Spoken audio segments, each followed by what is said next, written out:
بسم اللہ الرحمن الرحیم. تمام دوستوں کو ویلکم کرتے ہیں اپنے چینل کے اوپر. اور آج ہماری ڈسکشن کا جو موضوع ہے وہ ایف بی آر نے ریسنٹلی سرکولر نمبر 1 جو ہے وہ جاری کیا ہے، اور اس کے تحت ایف بی آر نے یہ جو کلیریفیکیشن تھی پروسیس کے اندر یہ انہوں نے جو ہے وہ پرووائڈ کی ہے. آپ کو پتہ ہے کہ ڈیم رینٹل انکم کا جو ٹیکس تھا وہ سال 2022 کے تحت لاگو کیا گیا. اس کے اندر جو ہے اس کی پیمنٹ کے حوالے سے جو ہے وہ کافی جو ہیں وہ وائرز کو چیلنج کیا گیا.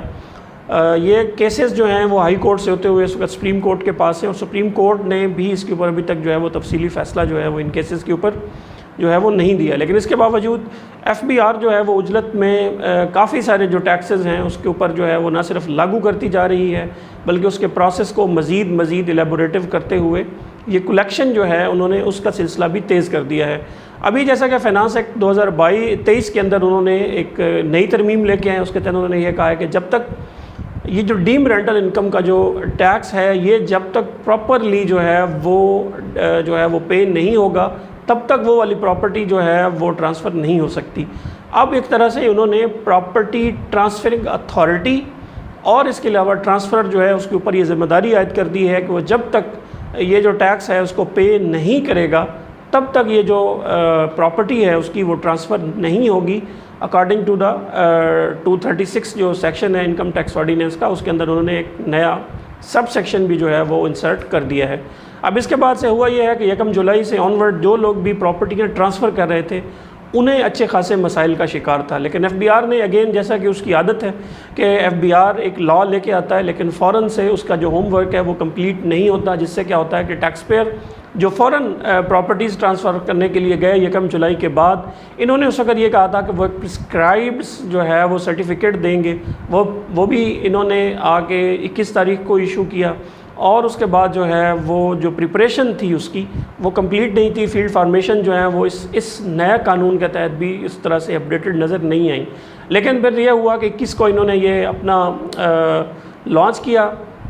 اور اس کے بعد اسی میں انہوں نے ایک انیکسچر کے اندر جو ہے وہ فارم اے بھی دے دیا. اب وہ فارم اے اس بندے کے لیے ہے جس نے پراپرٹیاں ڈکلیئر کی ہوئی ہیں یا اسٹے وغیرہ لیا ہوا ہے، اور اس صورت میں وہ کیا کر سکتا ہے کہ وہ یہ والا جو ہے وہ اپنے رسپیکٹو کمشنر کو دے گا، اور اس کے بعد رسپیکٹو کمشنر جو ہے وہ اس کے اوپر جو ہے اپنی جو ہے وہ اسینٹ دے گا. اس کے بعد یہ پراپرٹی ٹرانسفرنگ اتھارٹی کو یہ فارم جمع ہوگا، اس کے بعد وہ پراپرٹی ٹرانسفر ہوگی. اب اس جو سرکولر ہے اس کے کچھ جو مندرجات ہیں اس کے اندر 2 سے 3 سیناریوز دیے گئے ہیں، وہ دیکھ لیتے ہیں. اس کے علاوہ پروسیس دیا گیا ہے کہ آپ یہ اپروول جو ہے اور یہ جو فارم ہے اس کو سرٹیفائی کیسے کرا سکتے ہیں ایف بی آر سے، اس کو ہم ڈسکس کر لیتے ہیں. انہوں نے ابھی یہ کہا ہے کہ اگر ایک جو بندہ ہے وہ ایکٹیو فائلر ہے اور اس نے فرض کریں ٹیکس پے نہیں کیا اور وہ ٹرانسفرنگ اتھارٹی کے پاس جاتا ہے پراپرٹی ٹرانسفر کرنے کے حوالے سے، تو اس صورت میں پہلی آپشن تو یہ ہے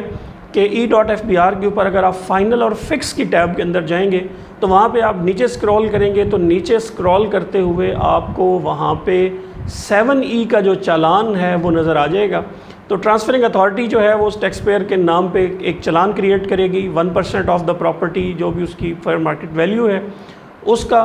اور وہ جو یا اس کی جو ٹرانسفرنگ ویلیو ہے اس کا 1% وہ ٹیکس پے کرے گا. پے کرنے کے بعد یہ جو پراپرٹی ہے یہ ٹرانسفر ہو جائے گی. دوسری صورت یہ ہے کہ اگر اس بندے نے سال 2022 کا گوشوارہ فائل کیا ہوا ہے اور اس نے وہ پراپرٹیاں ڈکلیئر کی اور اس کے اوپر 7E بھی اس نے پے کیا ہوا ہے، یا اس بندے نے اس پراپرٹی کے اوپر وہ لیٹیگیشن کے اندر ہے یا اسٹے لیا ہوا ہے، تو دونوں صورتوں میں اسے پھر فارم اے جو ہے وہ سبمٹ کرنا ہوگا. اس سلسلے میں وہ کیا کرے گا کہ اپنے سارے پرٹیکولرز جو ہے اس فارم کے اندر بھرے گا اور اس کے اندر اس پراپرٹی کا ذکر کرے گا، اور اس کو اپنے رسپیکٹو کمشنر جو ہے وہ وہاں سے اس کی اسینٹ لے گا. یہ اس وقت آپ کی اسکرین کے اوپر ایک فارم بھی ہم نے چلایا ہے جس کے اندر آپ دیکھ سکتے ہیں کہ یہ پریکٹیکلی یہ سرکولر جو ہے وہ کس طرح سے امپلیمنٹ ہوتا ہوا نظر آ رہا ہے. دوسری صورت کے اندر یہ ہے کہ اگر آپ نان فائلر ہیں اور آپ نے اس پراپرٹی کے اوپر جو ہے وہ ٹیکس نہیں دیا تو اس صورت میں بھی آپ نے کرنا یہی ہے کہ آپ جو ٹیکس بنتا ہے 1% اس کا وہ اتھارٹی جو ہے وہ آپ کو چالان کریٹ کر کے دے گی، وہ آپ پے کر دیں گے، اور اس کو پے کرنے کے بعد جو ہے پراپرٹی آپ کے نام پہ جو ہے وہ ٹرانسفر ہو جائے گی. آخری چیز جو ہے وہ یہ ہے کہ پروسیس اس کا تو پروسیس جیسے کہ سرکولر کے اندر مینشن ہے کہ آپ اپنے کمشنر کو جو ہے وہ سرٹیفکیٹ کے لیے اپلائی کریں گے فارم اے کے اوپر، اور وہ جو ہے وہ 7 دنوں کے اندر اندر جو ہے وہ اس کے اوپر جو ہے وہ اپنا ڈیسیژن دے گا، آپ کو اسینٹ دے دے گا، اور اس کی اسینٹ کے بعد آپ یہ جو فارم ہے اس فارم کو رجسٹرنگ اتھارٹی کو جمع کرائیں گے، فارم اے کو جو سرٹیفائیڈ ہوگا، اور اس کے بعد جو ہے وہ پراپرٹی آپ کی جو ہے وہ ٹرانسفر ہو جائے گی۔ لیکن اس کے اندر اگر آپ اگین وہی غور کریں کہ آپ دیکھ رہے ہیں کہ اگین آپ کو پتہ ہے کہ جب ڈسکریشنری معاملہ آ جاتا ہے، جو جتنے بھی ایف بی آر کے آفیسز ہیں، فیلڈ فارمیشنز ہیں، ان کے اوپر آلریڈی بہت زیادہ لوڈ ہے۔ آپ کے جو کمشنرز ہیں ان کو ٹارگٹس دیے جاتے ہیں ریونیو کلیکٹ کرنے کے، اس کے علاوہ ان کے اوپر اور کافی زیادہ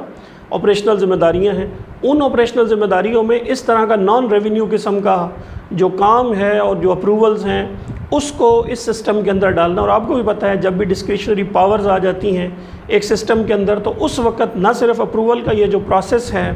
یہ تھوڑا سا آپ سمجھیں ویگ ہوتا ہے، اس لیے کہ پھر وہاں کے اوپر آپ کو پتہ ہے کہ پرسنل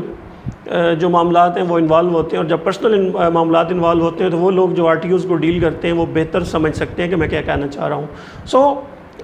یہ جو ایک پروسیس لایا گیا، ابھی آپ نے دیکھا کہ ہم نے کمپلیٹلی اس کے اندر 2 سیناریوز تھے، فائلر نان فائلر کا، اگر آپ نے پراپرٹی ڈکلیئر کی ہے تب کیا کرنا ہے، نہیں کی تب کیا کرنا ہے۔ اس کے اندر جو سرٹیفکیٹ فارم اے ہے وہ آپ نے جا کے کیسے اپنے کمشنر سے اس کی جا کے اپروول لینی ہے، یہ ہم نے کمپلیٹلی جو ہے وہ ڈسکس کر لیا ہے۔ اگر آپ کا کوئی سوال ہو اس سرکولر کے حوالے سے ہمیں نیچے کمنٹس میں لکھیے۔ ویڈیو پسند آتی ہے لائک کیجیے، شیئر کیجیے۔ آپ کا اور آپ کے وقت کا بہت بہت شکریہ۔